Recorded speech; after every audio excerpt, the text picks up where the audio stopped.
Sekarang ke Pak Febri. Baik ya, di awal persidangan saudara sudah menyatakan bahwa benar ya, saudara sudah mengakui pernah menjadi advokat atau pengacara, penasihat hukum dari terdakwa, para terdakwa, 3 terdakwa ini setelah penggeledahan atau sebelum penggeledahan? Izin saya jelaskan yang mulia. Iya, enggak, di Jawa yang saya tanyakan. Ya. Saudara menjadi penasihat sebelum penggeledahan. Sebelum penggeledahan. Sebelum. Oke. Ya kan, saya nanti akan. Jadi sebelum penggeledahan itu Menteri, dalam hal ini Menteri Pertanian, sudah diadakan penyelidikan oleh KPK. Betul, pada benar, tahap penyelidikan. Sudah tahap penyelidikan oleh KPK. Sepengetahuan saudara, penyelidikan hal apa? Waktu itu penyelidikan terkait dengan ada disebutnya ya di surat itu dugaan gratifikasi atau hal-hal penerimaan lainnya di Kementerian Pertanian. Oke, baik ya. Jadi awalnya jalan ceritanya saudara menjadi pengacara atau advokat dari terdakwa, saudara diminta ya secara langsung. Ya, saya dihubungi waktu itu oleh sekitar sebelum pertengahan Juni 2023. Juni 2023. Ya. Jadi tahun lalu. Saudara dihubungi oleh? Saya dihubungi oleh Pak Kasdi pada saat itu. Oke. Dan kemudian diminta untuk datang ke kantor Kementerian Pertanian dan barulah di sana disampaikan apa persoalan hukum yang dianggap Pak Kasdi terjadi dan permintaan pada kami untuk menjadi penasihat hukum. Oke, permintaan saudara kan? Baik. Tadi sebelum saudara menjadi advokat, saudara pernah enggak bertugas di KPK? Saya pernah bertugas di KPK sekitar kurang lebih 7 tahun. Dari 2013 sampai dengan Oktober 2020. Oktober 2020, saudara berdinas di KPK, jabatan saudara sebagai? Pada saat saya masuk, saya di Direktorat Gratifikasi KPK. Kemudian 3 tahun yang kedua saya di Biro Humas KPK. Biro Humas ya? Biro Humas.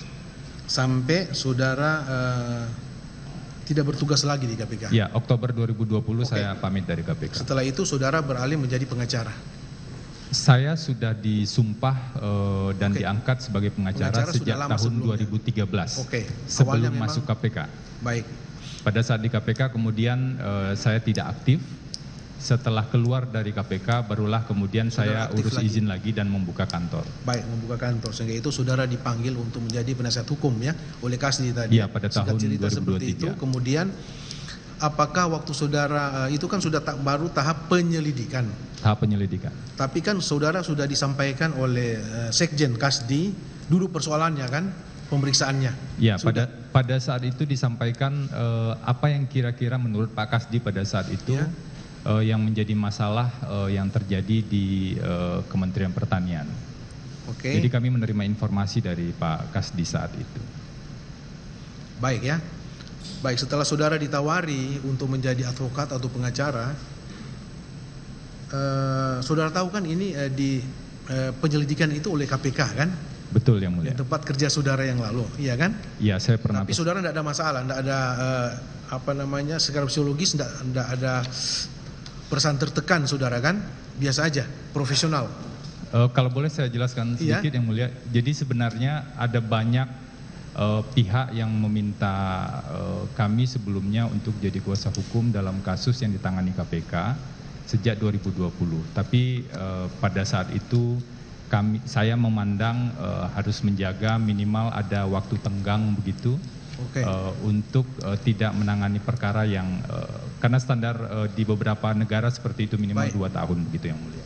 Seperti itu. Dan saya menjalankan tugas sebagai advokat saja sejak itu yang pertanyaan 2023. Saya kan, saudara yang jelas saudara tidak ada beban waktu menerima permintaan dari tawaran dari Sekjen untuk menjadi pengacara. Benar yang mulia. Untuk perkara yang ditangani oleh KPK kan begitu, lagi disidik oleh penyelidikan oleh KPK. Baik, itu tidak masalah. Jadi yang penting saudara tidak ada tertekan lah situ, intinya gitu. Kemudian saudara setuju ya, kontrak kan tentunya. Ya, ada pada kontrak saat kerja kan? Ya, betul yang mulia. Kapan? Beberapa hari kemudian?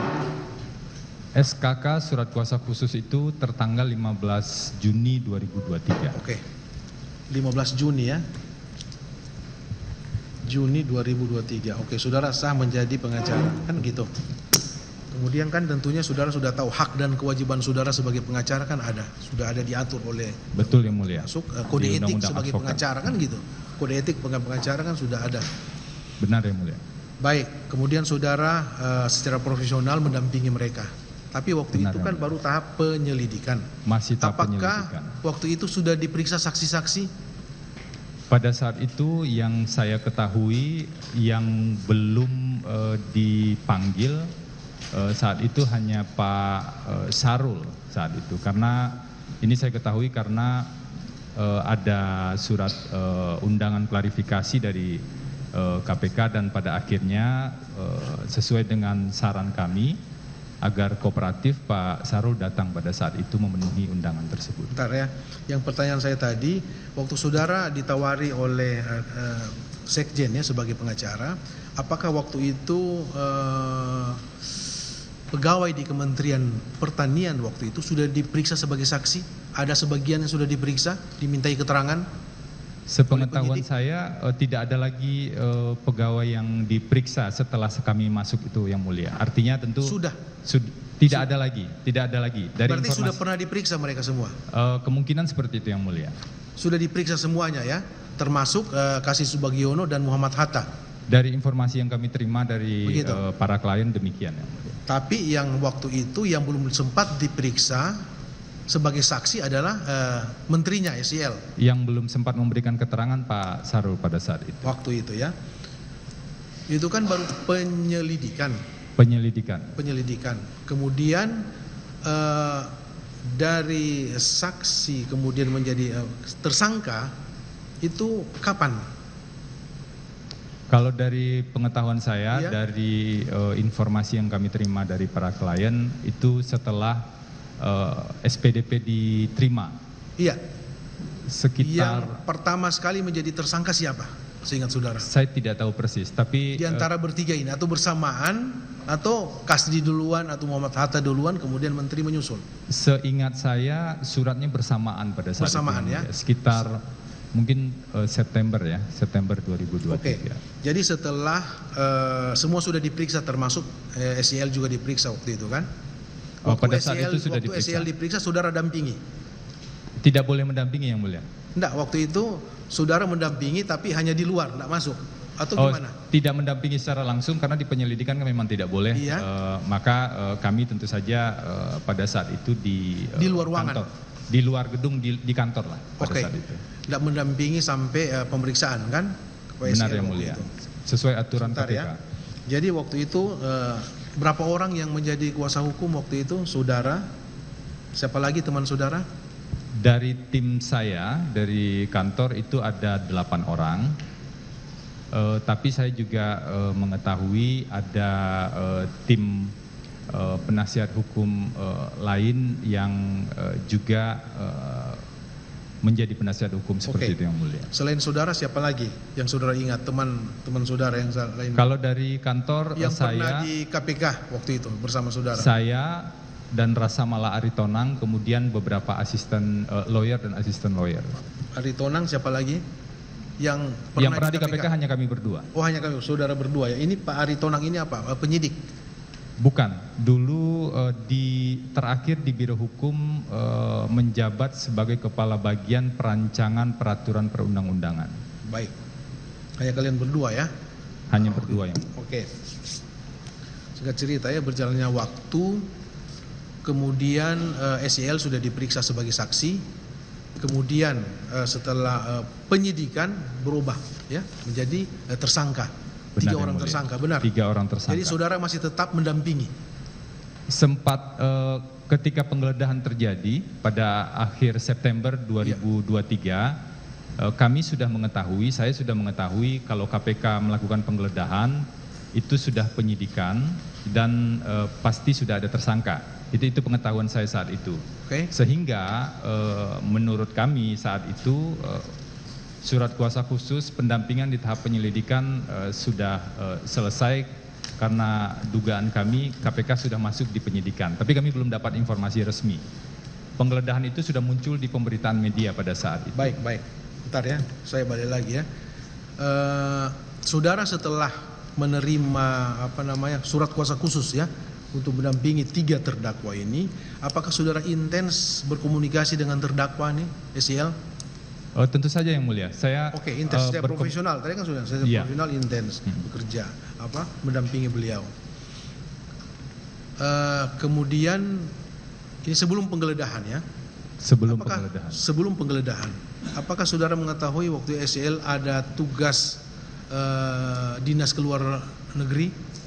Iya, saya mengetahui. Tahu ya, saudara? Mengetahui tugas keluar negeri. Apakah sebelum itu saudara sudah mendapat informasi enggak yang saudara dapat ya, yang masuk ke saudara bahwa akan ada penggeledahan? Oh, tidak pernah. Tidak tahu. Saudara tidak tahu sama sekali ada penggeledahan pada saat Menteri ke luar negeri ya? Pada saat itu Pak Sarul di luar negeri menjalankan tugas. Seingat sepengetahuan saudara, berapa hari waktu Sarul ke luar negeri kemudian adanya penggeledahan? Saya tidak tahu persis, tapi sudah di luar negeri selama beberapa hari pada saat itu. Baik. Yang mulia. Pada saat penggeledahan, apakah saudara diberitahu atau ada penyampaian akan ada penggeledahan di klan saudara di rumah dinas Wican? Tidak pernah. Tidak. Saya tahu dari pemberitaan media. Sore atau malam mungkin saya baca ya. Setelah penggeledahan ya.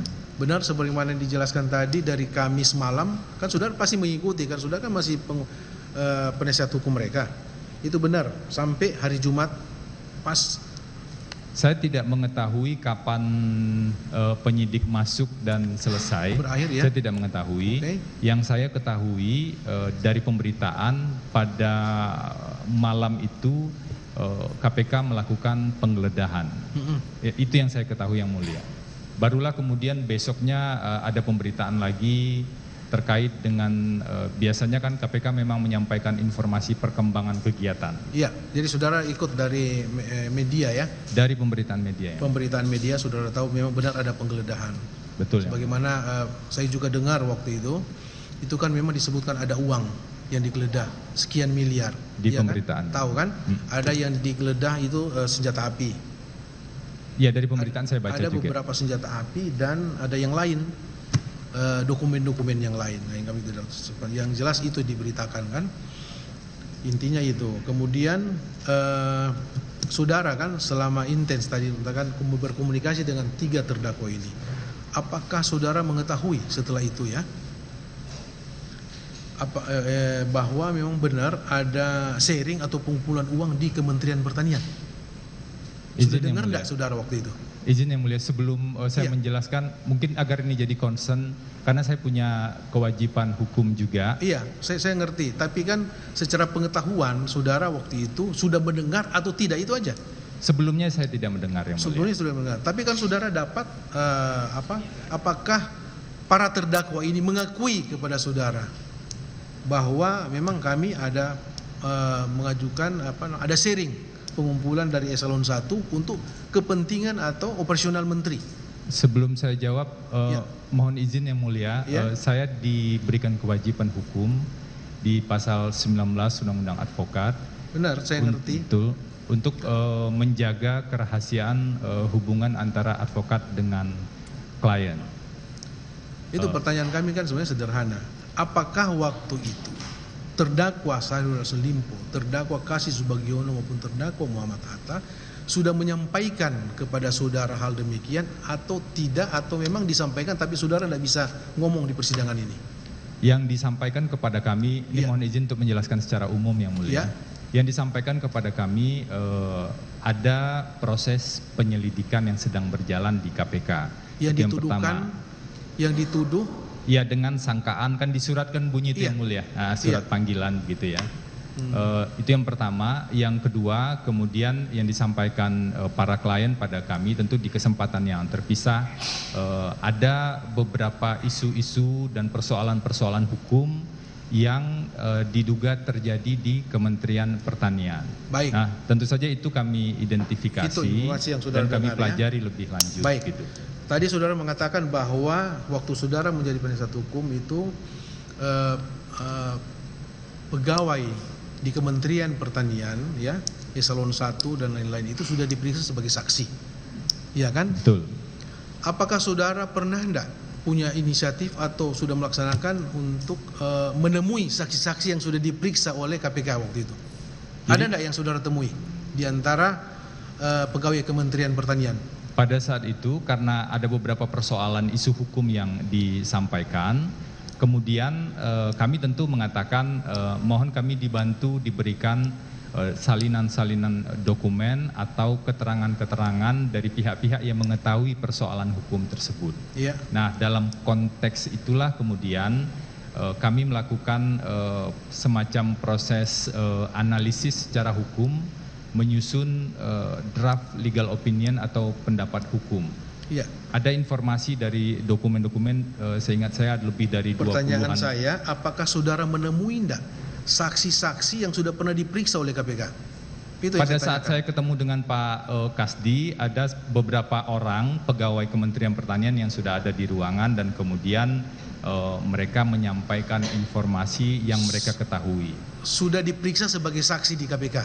Saya pada saat itu tidak mengetahui secara persis, tapi yang pasti saat itu karena kami meminta kan siapa yang mengetahui persoalan-persoalan ini, maka dihadirkanlah beberapa orang yang pada saat kami datang mereka saudara sudah ada. Saksi, saudara bertanya ke siapapun di kementerian untuk bahan pembelaan saudara tentunya kan kepada Kadis tidak masalah. Tapi yang jadi masalah ini apabila saudara sudah mengetahui bahwa mereka ini sudah menjadi saksi dalam perkara ini dan sudah membuat BAP di penyidik KPK, kemudian saudara mempengaruhi mereka. Nah, itu yang jadi masalah, Pak. Tapi kalau saudara memang benar-benar tidak tahu bahwa mereka ini belum sempat diperiksa oleh penyidik KPK, tidak masalah saudara minta keterangan dari mereka untuk bahan pembelaan. Pertanyaan saya, apakah waktu saudara masuk ke ruangannya Kasdi Subagiono dan ada orang, stafnya 3 orang itu, apakah saudara pastikan bahwa saudara tahu atau tidak mereka ini sudah menjadi saksi dalam perkara ini? Ada yang saya tidak ketahui, tapi kemudian ada yang saya ketahui itu sudah pernah dimintakan keterangan di penyelidikan. Itu yang pertama yang mulia, dan yang kedua sama sekali tidak pernah ada upaya atau tindakan kami mempengaruhi saksi. Yang ada adalah kami menerima informasi dari pihak-pihak tersebut, pegawai Kementan. Kenapa? Karena kami diminta oleh klien kami membuat pendapat hukum. Kalau kami membuat pendapat hukum dari isu-isu hukum itu tentu kami butuh informasi-informasi apa adanya. Dan itu kami tuangkan secara objektif dan apa adanya di draft pendapat hukum tersebut. Begitu yang mulia. Baik ya. Kemudian selanjutnya kan tadi saudara sudah jelaskan kemudian meningkat menjadi penyidikan dan sudah ada tersangkanya ya. Tersangkanya bersamaan para terdakwa ini. Apakah saudara masih menjadi advokat atau pengacara? Kalau dihitung dari mulai sprindik atau sejak penggeledahan begitu, kami baru mendapatkan surat kuasa itu sekitar 5 Oktober yang mulia. 2023. 5 Oktober 2023. Ini penetapan sudah tersangka semua kan? Pada saat itu sudah tersangka tiga-tiganya. Kemudian berakhir, saudara enggak, sekarang kan enggak lagi terus menyatakan. Sejak kapan saudara benar-benar putus hubungan kerja sebagai pengacara dengan para terdakwa ini? Pada sekitar pertengahan November seingat saya. Pertengahan November 2023. Pertengahan November 2023 ada pencabutan surat kuasa dari Pak Sarul pada saat itu. Oh, bukan, maksudnya begini, dicabut, bukan saudara yang mengundurkan diri. Ya, tentu saya sampaikan dulu ke Pak Sarul bahwa pada saat itu kan kami mulai dicegah ke luar negeri yang mulia. Dan kemudian kami jelaskan kepada Pak Sarul. Pak Sarul, sebentar ya, baik, sebentar ya. Tadi sudah menyinggung bahwa saudara pernah dicegah ke luar negeri oleh atas permintaan KPK. Atas permintaan KPK sejak awal imigrasi November. Ya, imigrasi. Iya, tentu ke imigrasi prosedurnya. Itu sejak bulan apa tuh? Oktober. November awal. November awal. Saudara sudah dicegah ke luar negeri. Ada berapa orang yang dicegah waktu itu, termasuk saudara?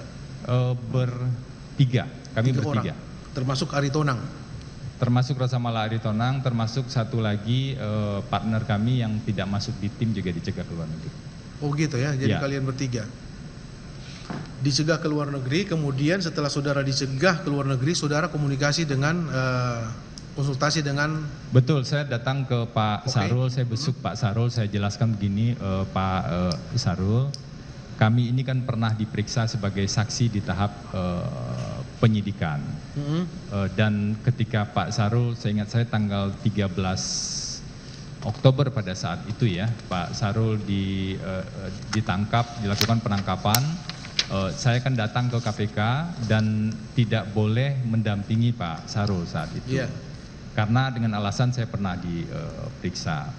Yang kedua, ada eskalasi dan perkembangan di awal November, kemudian saya dicegah bepergian ke luar negeri untuk 6 bulan ke depan. Dan saya bilang ke Pak Sarul, jangan sampai kemudian posisi saya atau posisi kami itu menjadi beban tambahan bagi Pak. Oke, itu alasannya ya. Saya sampaikan seperti itu dan agar Pak Sarul mempertimbangkan pengunduran diri ini dan tindak lanjutnya adalah pencabutan surat kuasa. Nah, sekarang kenapa saudara dicekal? Itu. Apakah ada hubungannya dengan perkara ini atau tidak? Saya tidak tahu yang mulia. Surat yang kami terima untuk pencegahan ke luar negeri tersebut itu normatif saja.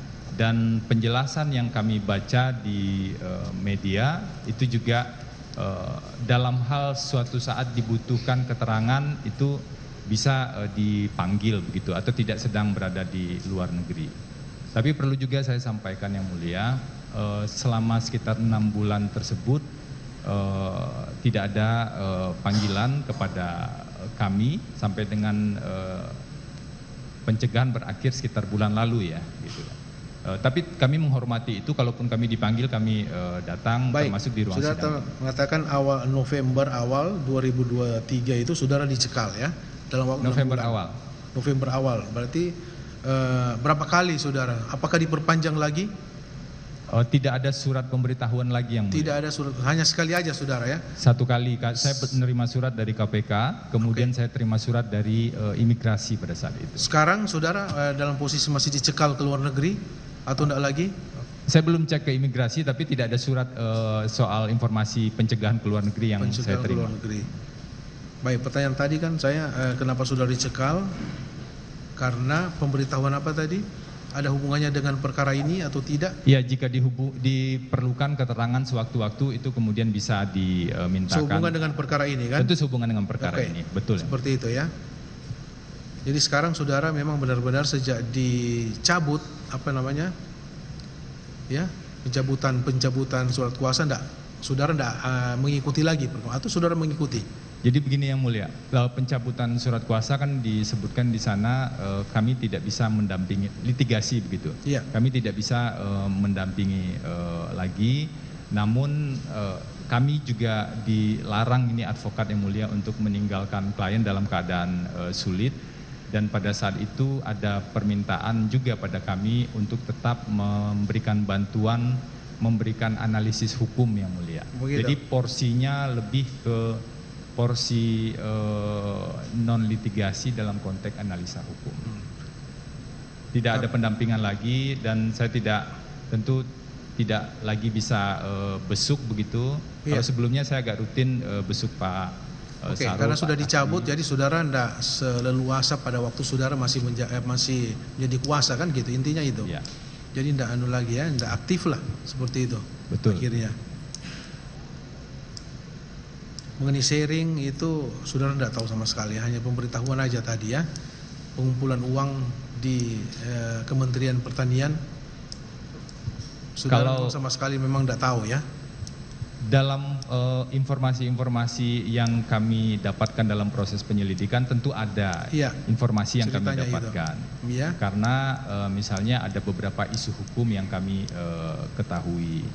Tapi saya juga mohon arahan dari majelis yang mulia, apakah tepat kalau isi dari pendapat hukum itu kami sampaikan juga di sini mengacu pada pasal 19 tadi yang mulia. Iya.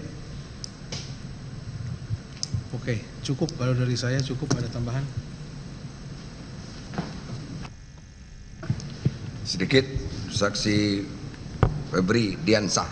Ya, Yang Mulia. Jadi saudara ini menerima kuasa itu tidak terbatas. Apakah itu penyelidikan saja, penyidikan sampai sidang pengadilan.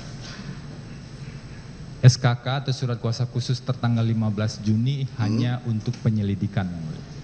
Ada dituliskan untuk penyelidikan saja. Betul, Yang Mulia. Iya. Betul, Yang Mulia. Makanya saudara pada waktu tak penyidikan kan sudah sebagian kan sudah mulai kan sudah tersangka, berarti sudah penyidikan ya. Betul, saya tahu sejak penggeledahan terjadi, Yang Mulia. Penggeledahan itu. Berarti saudara tidak bisa mendampingi secara langsung. Saya tidak mendampingi, Yang Mulia. Tidak mendampingi ya.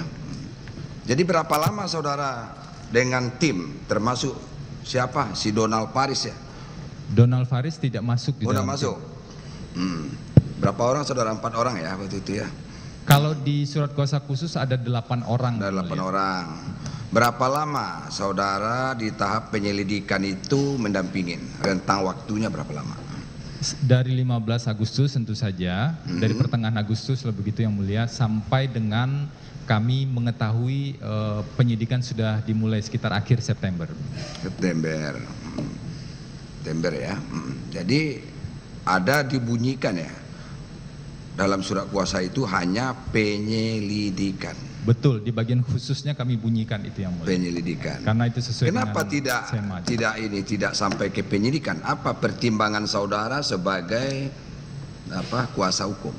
Apa pertimbangannya? Hanya sampai penyelidikan saja. Kenapa? Karena memang sebenarnya kami mengacu ada surat edaran Mahkamah Agung yang mengatur kalau surat kuasa khusus itu harus spesifik, tapi untuk persidangan, Yang Mulia. Dan itu kami terapkan juga kalau tahapannya masih di penyelidikan, tentu saja kami hanya membuat surat kuasa khusus di tahap penyelidikan. Kalau tahapannya di penyidikan, maka di tahap penyidikan saja. Ini juga penting bagi kami untuk membatasi. Nah, maksudnya begini loh, Pak Febri, maksudnya begini, kenapa saudara pilih-pilih seperti itu di dalam praktek ya? Penerimaan surat kuasa oleh para advokat, para penasihat hukum itu kan tidak disebutkan juga di situ, Pak. Paling-paling di situ bahwa penerima kuasa berhak mendampingi ya, pemberi kuasa mulai dari penyelidikan, penyidikan sampai begitu-begitu sampai ke Mahkamah Agung malah disebutkan. Cuma di sidang pengadilan dibikin lagi surat kuasa khusus. Seperti itu, Pak. Standar kami tidak begitu, Yang Mulia. Tidak begitu. Tidak begitu. Ya. Jadi saudara sebutkan penyelidikan saja, tidak sampai penyidikan. Tidak sampai penyidikan. Apakah waktu itu sudah ada niatan dari saudara sebagai penerima kuasa itu hanya untuk tingkat penyelidikan saja atau advis hukum saja kepada para terdakwa ini? Pada saat itu secara faktual memang yang sedang berjalan adalah penyelidikan.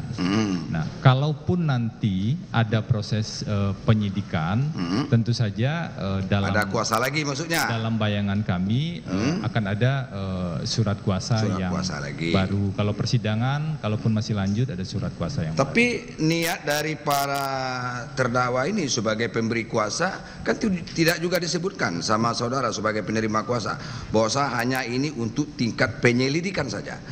Apakah ada ngomong dari Pak Syahrul Yassin Limpo, Pak Hatta dan yang lain, Pak Kasdi, ada nggak ngomong gitu? Ada pembahasan itu, Yang Mulia. Hanya untuk tingkat penyelidikan saja gitu? Surat pendampingan sekarang pada tahap penyelidikan, gitu Yang Mulia. Akhirnya berdampak kepada saudara dicekal ke luar negeri. Apa pertimbangan KPK kan tidak tahu juga apa sebabnya. Betul ya. Sampai saudara tahu berdasarkan keterangan saudara tadi kan. Dan kami menghormati sikap KPK itu. Berapa menerima honor? Honorarium itu kami bagi, Yang Mulia, izin menjelaskan. Satu di tahap penyelidikan, kami menerima honorarium ini mengacu pada pasal 21 Undang-Undang Advokat, berdasarkan kesepakatan pada saat itu. Berapa Pak nilainya? Apakah tepat saya sampaikan di sini, Yang Mulia? Ya karena kalau penuntut umum yang tanya, enggak perlu Pak beri jawab. Tetap penasihat hukum bertanya enggak perlu dijawab. Tapi kalau hakim bertanya harus dijawab. Apa dasarnya? Dasarnya pasal 165 ayat 1 KUHP. hakim apa saja boleh ditanyakan kepada saksi.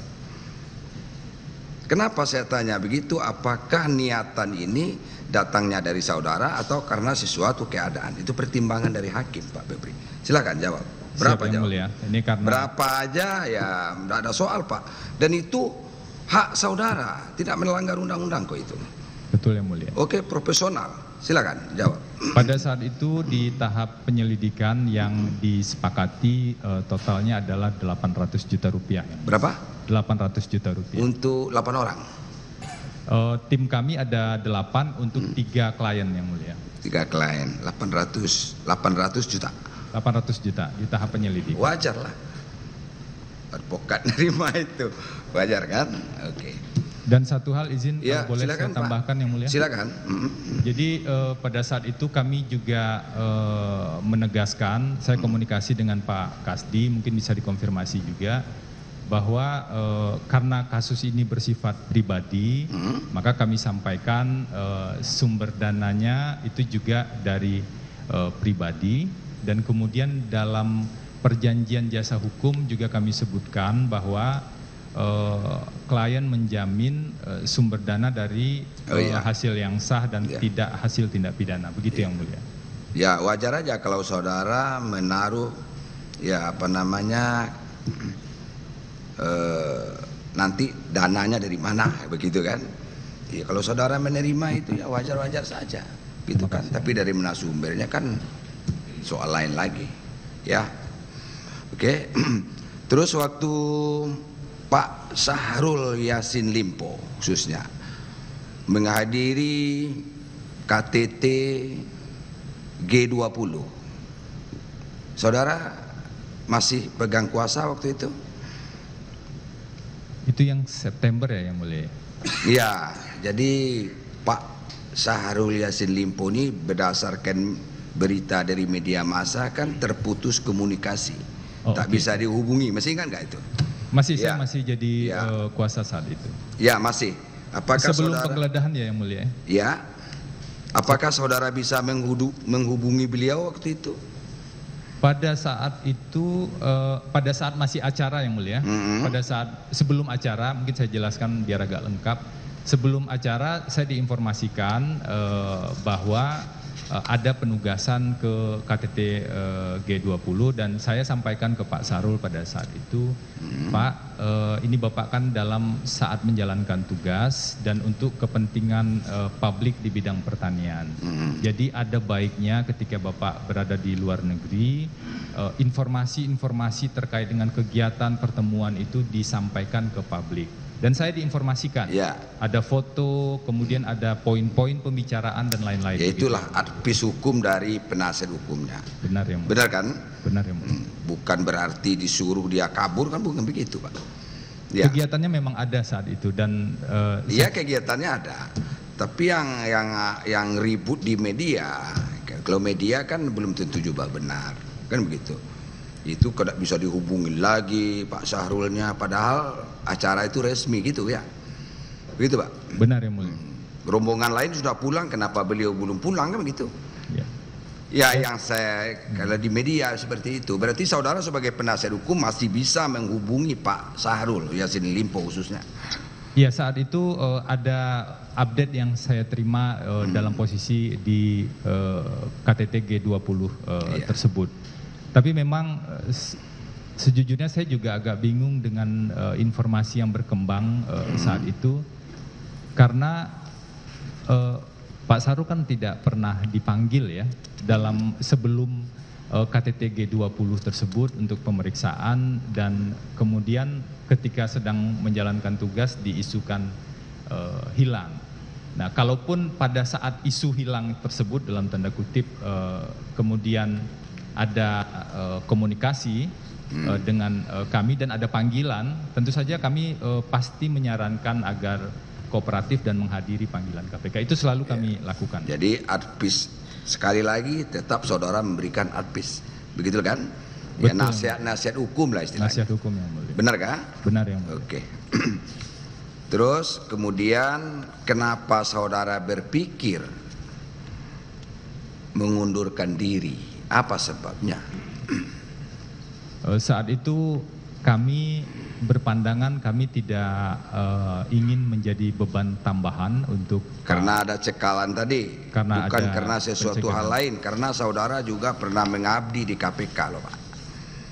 Iya, tapi itu sekitar 3 tahun yang lalu mungkin yang mulia. Iya, setelah saudara mengundurkan diri dari KPK, kemudian saudara kembali kepada profesi aslinya, artinya ya, kembali ke habitatnya ya sebagai advokat. Memang sebelumnya saudara kan advokat kan? Benar kan? yang mulia, sejak 2013. Ya sebelum jadi juru bicara KPK. Benar yang mulia. Iya kan? Apakah karena itu? Karena dulunya saudara di KPK, kemudian setelah mengundurkan diri dari KPK, kemudian saudara malah berseberangan dengan KPK dalam tanda kutip. Apakah itu juga mempengaruhi sehingga saudara di samping cekal tadi, apakah itu juga sehingga saudara mengundurkan diri? Saya tidak pernah berpikir saya berseberangan dengan KPK ketika mendampingi Pak SEL yang mulia. Dalam tanda kutip Pak. Walaupun kita sudah tidak di situ lagi, tetapi jiwa-jiwa itu kan masih ada jiwa-jiwa di situ Pak sebagai KPK. Itu maksudnya, makanya tanda kutip tadi maksudnya. Apakah itu juga sehingga saudara mengundurkan diri atau sudah tidak nyaman lagi begitu? Gimana Pak? Yang pasti di satu sisi tentu saja saya sangat menghormati dan menghargai kerja teman-teman KPK pada saat itu. Di sisi lain saya juga punya tugas tentu saja sebagai advokat. Tapi ada perkembangan situasi yang kami ini kan tugasnya membantu memberikan pembelaan, memberikan jasa hukum yang mulia pada klien. Kalau klien kemudian justru terbebani dengan posisi kami, maka lebih baik kami sarankan alternatif lain. Oke, paham Pak. Terima kasih. Terima kasih yang mulia.